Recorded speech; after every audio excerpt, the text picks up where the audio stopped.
ഞാനൊരു കാര്യം ചോദിച്ചാ നീ സത്യസന്ധമായേ മറുപടി പറയാവൂ. ഉണ്ണികൃഷ്ണ, നിന്നോട് ഞാൻ എന്തെങ്കിലും നുണ പറഞ്ഞിട്ടുണ്ടാ ഉണ്ണികൃഷ്ണ? നീ അതൊക്കെ അവിടെ നിർത്തിയേ. എടാ, ഒരു ബാങ്ക് തൊഴിലാളിയുടെ മകളെ ഒരു ബസ് മുതലാളി കല്യാണം കഴിക്കുന്നതിനെ കുറിച്ച് എന്താണ് നിന്റെ അഭിപ്രായം? ബാങ്ക് തൊഴിലാളിയുടെ മകളെ മനസ്സിലായി, പക്ഷെ ബസ് മുതലാളി മനസ്സിലായില്ല? ഇല്ല. ഞാനൊരു ക്ലൂ തരാം. അമ്പാടിയിലുണ്ട്, കൈലാസത്തിലില്ല. അമ്പാടിയിലുണ്ട്, കൈലാസത്തിലില്ല. Beef fry.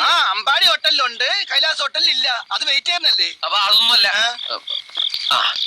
ആലിലയിൽ കിടക്കും ചൊറിയമ്പുഴു. പാമ്പിന്റെ മുകളിൽ ഇങ്ങനെ നൃത്തമാടും. നീല നിറത്തിലുള്ള വേണ്ട, എല്ലാം മാക്കി. വെണ്ണ കട്ടു തിന്നുന്നവൻ. പ്രസിഡന്റ്